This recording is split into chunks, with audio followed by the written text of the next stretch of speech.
Hello các bạn. Hôm nay mọi người hãy cùng Maximon Gaming ôm lại tuổi thơ với tựa game Chocobo Racing, hay thường được chúng ta gọi là đua xe gà nhé. Với đồ họa dễ thương và lối chơi dễ nắm bắt, tựa game được phát hành bởi Square vào năm 1999 và đây là một phần không thể thiếu của đa số các anh em game thủ thời PlayStation 1, cũng như vô số các màn gạ kèo ăn tiền sát phạt nhau, đúng không nào? Không để các bạn chờ lâu nữa, hãy bật phụ đề lên và cùng Maximum tìm hiểu thêm nhé.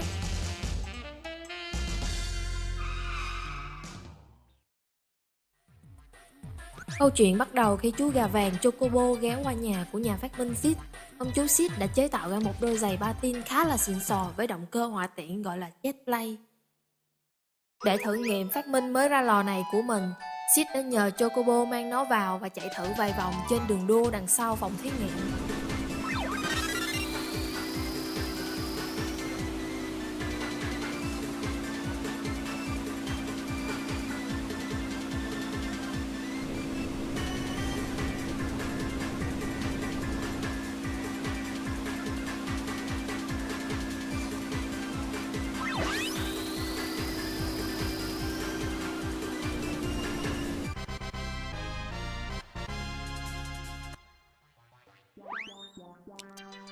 Sau khi chú gà hoàn tất vòng đua, ông chú thích thú nhìn đồng hồ bấm giờ và bảo rằng nhóc chính là sinh vật nhanh nhất trên cặp bánh lăng.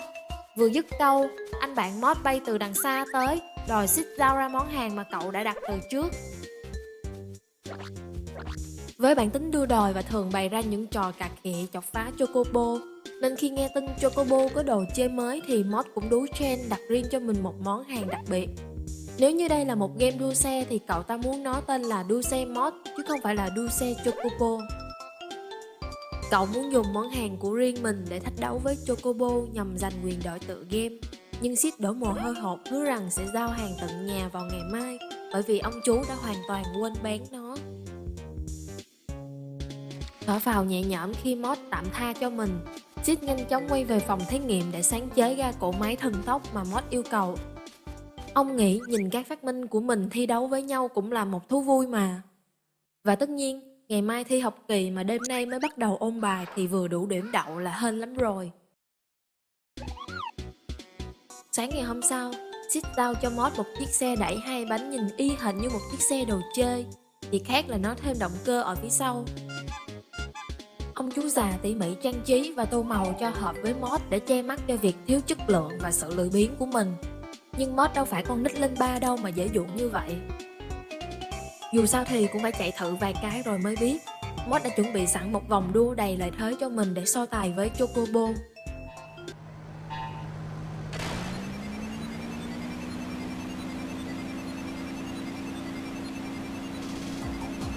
Để kìm hãm kỹ năng phóng nhanh, dash của Chocobo, Mod đã thiết kế đường đua với các viên ngọc pha lê tăng tốc được đặt ở vị trí chiến lược. Cậu ta nghĩ rằng mình ăn chắc.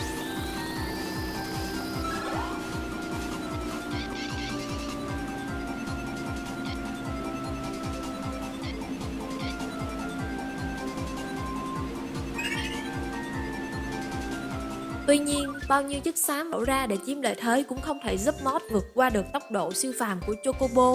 Mod quay sang chất vấn Sid rằng liệu ông già có làm ẩu đơn hàng của mình không? Nhưng Sid nhanh trí né tránh trách nhiệm và đổ lỗi cho sự khác biệt kỹ năng của hai người chứ không phải do công cụ ông phát minh. Nói thẳng ra là thua thì chung tiền độ đi chứ, đừng họ đổ tên thừa lên người khác. Sid chỉ ra rằng Chocobo có được khả năng tăng tốc đó là do viên pha lê màu xanh ở dưới chân cậu ta.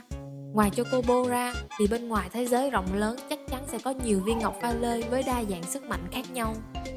Sid đề nghị cả hai đứa nhóc hãy đi khám phá và thu thập những viên pha lê này, sẵn tiện PR giùm ông hai sản phẩm mới cho dân tổ lái trên thế giới. Chocobo thích thú đồng ý vì sắp được lên đường phiêu lưu, còn Mod ngoài mặt thì đồng tình nhưng trong lòng đang lên kế hoạch chiếm lấy những viên pha lê khi mọi chuyện kết thúc.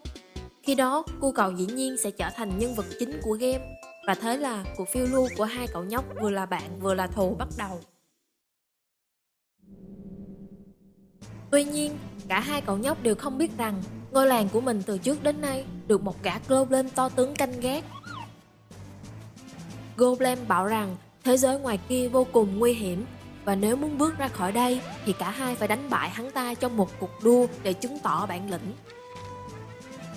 Chocobo và Mod phát hiện ra Goblem cũng có một mảnh pha lê màu xanh giống như Chocobo, và chú mèo Mod tham lam ngay lập tức gài kèo. Kẻ thắng cuộc đua sẽ là người sở hữu cả 2 viên pha lê. Goblem đồng ý và giải thích thể lệ cuộc đua cho 2 người. Thật ra Goblem có thể im lặng và chiếm lợi thế riêng cho bản thân mình, nhưng bởi vì bản chất thật thà, anh muốn chiến thắng trong danh dự nên đã hướng dẫn cho Chocobo cách sử dụng những viên hỏa thạch trên đường đua.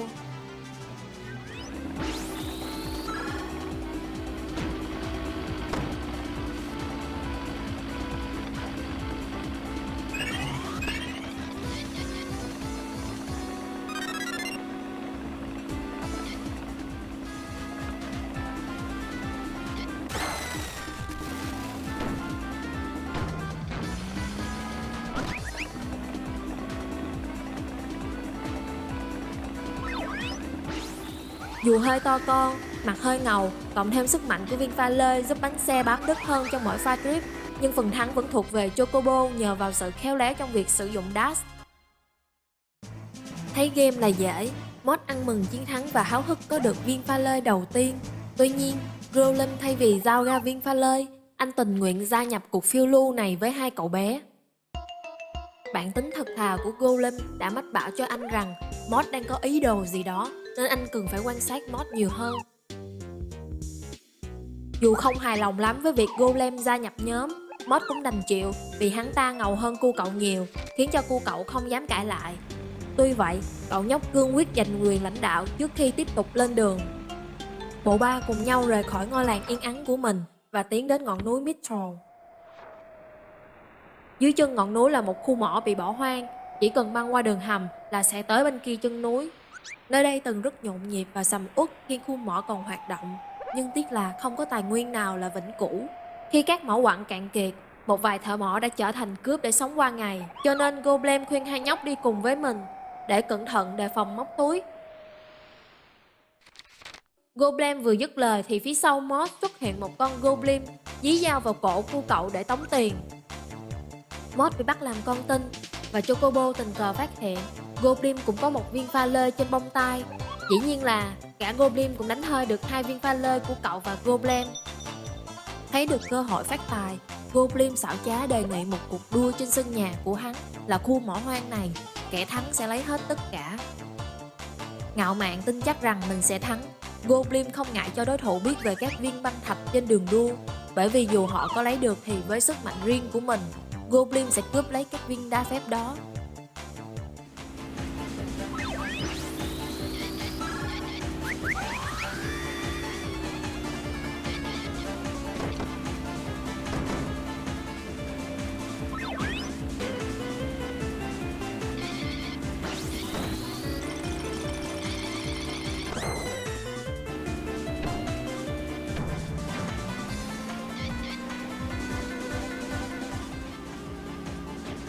Tuy nhiên, đôi tay móc túi lành nghề và lợi thế sân nhà cũng chẳng có nghĩa lý gì khi Goblin không thể bắt kịp chú gà Chocobo.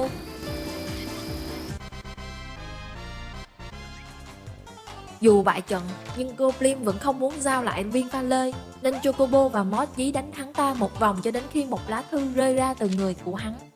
Trên thư có chữ ký của Robin Hood, một tên cướp lừng danh chuyên đi trộm của người giàu để chia cho người nghèo.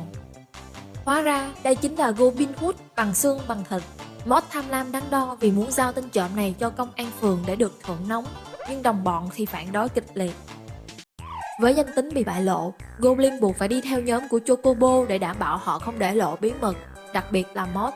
Và thế là nhóm của chúng ta lại có thêm một thành viên, càng đông thì càng vui đúng không nào? Vượt qua ngọn núi Mithril, Goblin dẫn cả nhóm đến khu rừng nguyền rủa. Mắc kẹt một hồi lâu không thấy lối thoát, họ tìm thấy một tòa lâu đài ma mị trước mắt. Mọi cánh cửa đều tự động mở ra như biết trước sẽ có khách đến đây. Từ khi bước vào lâu đài, Mod không còn gáy nữa mà luôn trốn phía sau mọi người. Chocobo thì mặc kệ mấy trò hù dọa con nít này và xung phong tiến vào bên trong, rồi tình cờ phát hiện ra trong đó có một đường đua. Anh chàng Robin Hood cũng cẩn trọng theo sau, không quên nhắc nhở Mod và Goblin rằng trong tòa lâu đài này có các viên lôi thạch khá hữu dụng để giành phần thắng khi tham gia vào cuộc đua. Goblin cũng lập tức theo sau Goblin, để lại Mod một mình trong căn phòng ma ám. Chú mèo thở phào nhẹ nhõm vì đã có 3 đứa ngu ngốc đi trước lãnh đạn giúp mình. Tuy nhiên, cậu chợt nhớ ra rằng trong các bộ phim kinh dị thì đứa sau cùng luôn luôn là đứa chết trước, nên hoảng sợ vác cẳng lên cổ mà đuổi theo đồng bọn.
Sau khi hoàn thành đường đua trong lâu đài, một phù thủy bóng tối xuất hiện trước mặt mọi người.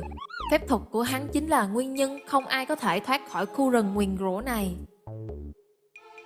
Lúc này mọi người đều phát hiện ra tên phù thủy cũng sở hữu một viên pha lê trên cây trượng. Nhưng hai chuyên gia gài kèo là Mod và Goblin lại gặp khó khăn trong việc dụ dỗ tên này vì hắn không biết nói. Nhưng ai nào ngờ Chocobo bằng một cách kỳ diệu nào đó đã hiểu được ý nghĩa của hắn, và cả hai nhanh chóng kết bạn trong tích tắc. Chocobo yêu cầu phù thủy đi theo và mọi người đều đồng ý, kể cả Mod cũng vậy. Nhưng không có nghĩa là cậu mèo không than phiền. Cậu chăm biếm bảo rằng nhóm toàn kỳ nhân dị sĩ và ước gì có gái đẹp thay vào đó. Ước muốn của Mod rồi cũng sớm thành sự thật khi bọn họ đến được ngôi làng Mystidia, ngôi làng của các pháp sư áo trắng. Cạn kiệt sức lực, Mod đề nghị cả nhóm nên tìm gấp một pháp sư để phục hồi thể lực rồi hẳn đi tiếp. May thay, ở phía trước có một nữ pháp sư đang phơi thảm bay ngoài trời. Mod nhanh chóng thả thính bắn tim cô gái đầu tiên mình gặp được xuyên suốt chặng đường. Nhưng cô cư xử như một y tá chữa trị cho một đám con nít, khiến cho Mod không hài lòng. Trong lúc làm phép trị liệu, nữ pháp sư phát hiện tất cả mọi người trừ Mod ra đang mang trên mình thứ cô gọi là mảnh vụn Magic Sai. Ngạc nhiên vì họ không biết về nguồn gốc cũng như truyền thuyết về các viên pha lê xanh dương này. Cô mang viên pha lê của riêng mình ra để khoe vì mạnh của cô lớn hơn nhiều so với mọi người. Tuy nhiên, nữ phù thủy không an tâm về nhóm người lạ mặt này. Nếu họ biết được sự thật của những mảnh Magic Sai, đặc biệt là Mod, vì cậu mèo mắt một mí đang thể hiện lòng tham muốn có được nó. Vì vậy, cô đề nghị một cuộc đua trên khu vườn nổi trên cao. Cô đồng thời cũng nhắc trước rằng ở trên đó có các viên đá phép thuật có thể thu nhỏ đối phương, làm chậm tốc độ và đối thủ có thể đè bẹp mình nếu trở nên quá nhỏ.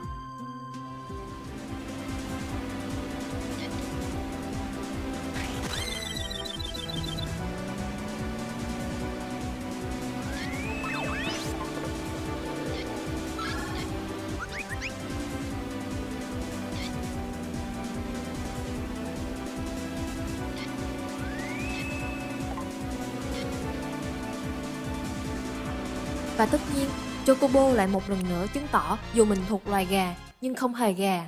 Nữ pháp sư thua trận và trân trọng lời hứa kể cho mọi người nghe về truyền thuyết của Magic Sai. Trên thế giới có nhiều mảnh vụn Magic Sai được phát tán khắp nơi. Chúng từng là một viên pha lê Magic Sai to lớn, nhưng con người không ngừng đấu tranh với nhau để giành được nó. Cho nên, người sáng lập ra Mystidia, pháp sư vĩ đại Mingwu, đã đánh vỡ viên pha lê nó ra thành 8 mảnh. Sau đó, ông ta phát tán chúng theo gió 4 mùa. Ông làm vậy để chấm dứt đổ máu và đảm bảo rằng một ngày nào đó, viên pha lê Magic Sai sẽ được khôi phục khi mà 8 mảnh vụn được tụ họp lại một lần nữa. Sau khi giải thích rõ ràng nguồn gốc và mục đích của những viên pha lê màu xanh này, nữ pháp sư áo trắng cảm thấy mình phải có trách nhiệm để dẫn dắt nhóm Chocobo đến cuối chặng đường. Và lại một lần nữa, tất cả mọi người đều đồng ý ngoại trừ Mod tỏ ra khó chịu vì cô ta vẫn đối xử cậu như một đứa con nít. Đi đông thì vui, nhưng cũng có cái hại của nó. Cả nhóm tính đến thời điểm này đã có 6 người, ai ai cũng cần lương thực ngoại trừ Golem. Khi đến được Gingerbread Land, một khu vực được trang trí đầy thức ăn và đồ ngọt, cảnh quan xung quanh khiến cho cả nhóm thầm nghĩ rằng liêm sĩ gì tầm này. Bụng từng người kêu lên như dàn đồng ca, kể cả nữ pháp sư cũng không khỏi xấu hổ khi bụng mình đang cồn cào. Tuy nhiên, tiếng cồn cào lớn nhất lại xuất phát từ phía sau của nhóm. Nó xuất phát từ một con chocobo béo. Hắn ta rình đến để xin ăn, nhưng tiếc rằng chẳng còn ai có lương thực trên người. Nhưng khi con gà béo thấy được mọi người trừ Mod thì ai cũng có viên pha lê màu xanh. Hắn xin họ cho hắn ăn luôn chúng, vì vừa rồi hắn cũng ăn một viên và mùi vị của nó cũng không tệ. Ngạc nhiên với thông tin này, mọi người ban đầu không tin cho đến khi bao tử của con gà béo này phát ra ánh hào quang của Magic Sign. Mod nhanh trí thách đấu tên gà béo tham gia cuộc đua với một phần thưởng khá mất trí, nhưng khiến tên Chocobo trắng khó thể cưỡng lại.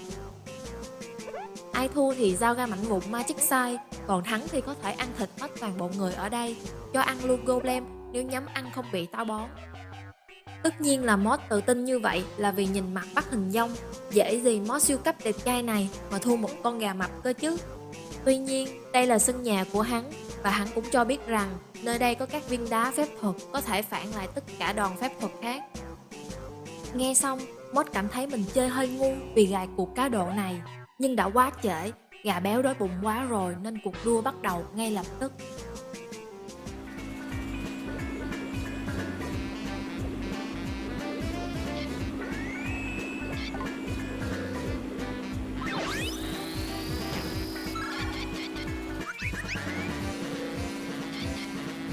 Tài năng sử dụng đá phản đòn của Chocobo mập đã khiến cho mọi người ngạc nhiên khi có thể nhiều lần lật kèo cho hắn.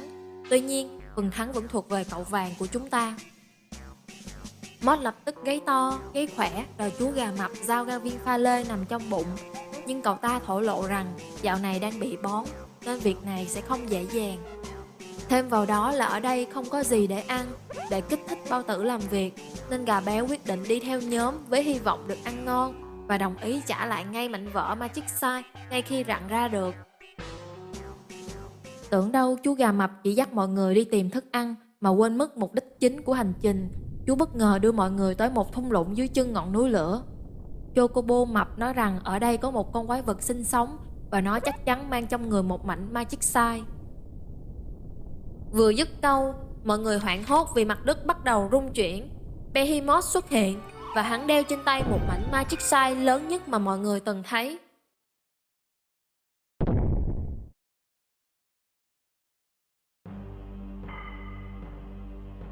Để lấy được mảnh đó khỏi tay hắn, mọi người phải thắng một cuộc đua xung quanh miệng núi lửa đang hoạt động này. Địa hình đã trắc trở, nhưng tồi tệ hơn, tại đây có một viên đá bơm hẹn giờ sẽ nổ sau 10 giây đếm ngược. Một cuộc đua khó khăn nhất từ trước đến giờ, bởi vì đây là lần đầu tiên nguy cơ bay màu là có thật.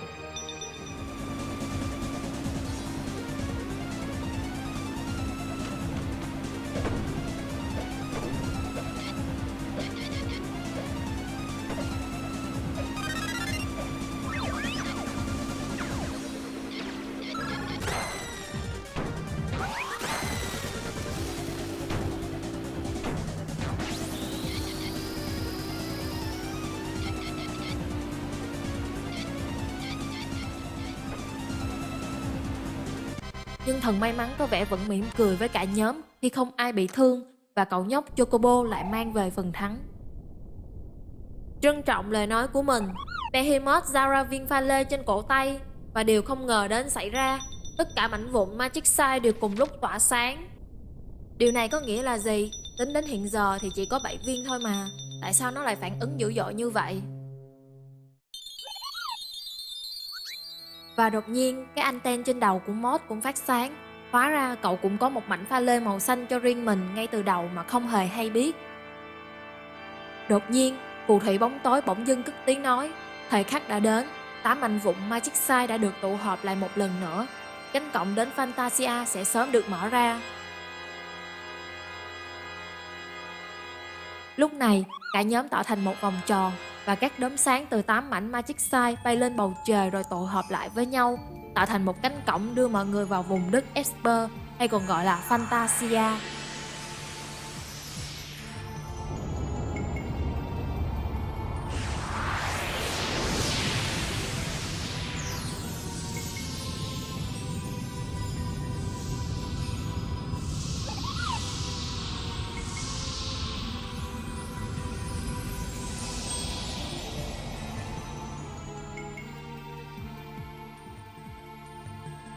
Tại đây, mọi người được diện kiến Bahamut huyền thoại, vua của loài Esper. Để thử thách xem nhóm người lạ mặt từ thế giới bên ngoài này có thật sự xứng đáng nhận được tri thức uyên bác tại nơi đây hay không, Bahamut đề nghị một cuộc đua. Con rồng huyền thoại còn cho biết, nơi này tồn tại các viên đá ma thuật cấm kỵ là Ultima, loại sức mạnh mà Đại Pháp Sư Minwu từng phong ấn đi. Với nó, tay đua có thể khiến cho tất cả đối thủ của mình quay cuồng và mất kiểm soát. Sức mạnh này là chìa khóa để có thể đánh bại Bahamut, bởi con rồng này cũng sở hữu riêng cho mình một năng lực đặc biệt, y hệt như Ultima, nhưng ở cấp độ cao nhất.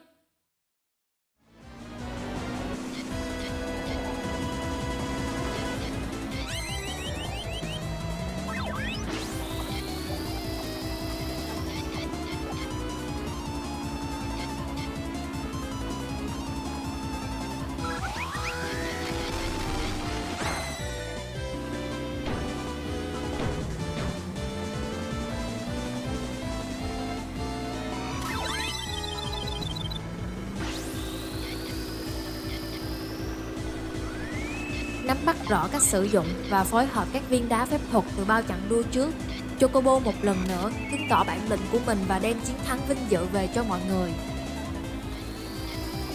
Hài lòng với việc nhóm Chocobo vượt qua thử thách của rồng thiên, Bahamut bắt đầu kể chi tiết hơn về huyền thoại của đá Magic Sign và nguyên nhân của nó được phát tán khắp nơi. Nhân loại đã đấu tranh để giành lấy Magic Sign suốt nhiều năm trời, chỉ vì mục đích mở cánh cổng đến Fantasia và lạm dụng sức mạnh phép thuật của Esper cho lợi ích riêng. Khiếp sợ cho tương lai của loài người, vị pháp sư vĩ đại Minwu và ta đã quyết định phá vỡ viên pha lê Magic Sign thành nhiều mảnh và phát tán nó đi khắp nơi trên nhân giới. Để đảm bảo việc những hậu duệ sau này, dù có sở hữu được mảnh vụn pha lê, cũng sẽ không bao giờ có thể gộp chúng lại, bọn ta đưa một mảnh cho Behemoth canh giữ và đồng thời phong ấn viên đá phép thuật Ultima tại đây. Những việc này được làm ra đều nhằm mục đích ngăn con người lạm dụng sức mạnh phép thuật uy mãnh như Magic Sign và Ultima. Tuy nhiên, với một nhóm con cháu đa chủng tộc của đời sau hiện diện trước mắt, Bahamut ngạc nhiên và thích thú. Hắn thấy được rằng thế giới bên ngoài hiện nay đã khác xa so với quá khứ. Bahamut hài lòng với hòa bình của nhân giới nên quyết định mở rộng cánh cổng giữa Fantasia và thế giới bên ngoài. Như vậy, Bahamut có thể trông chừng số phận tương lai cho cả hai thế giới. Các viên pha lê đã hoàn thành mục đích của chúng, nên chúng sẽ biến mất vĩnh viễn.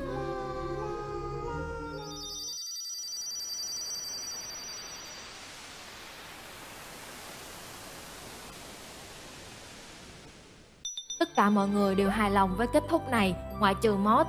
Cậu mèo siêu cấp đẹp trai vẫn cay cú rằng mình sẽ quay về với bàn tay trắng. Đáng lẽ ra mình sẽ giàu sụ nếu đem các viên Magic Sign đó đi bán.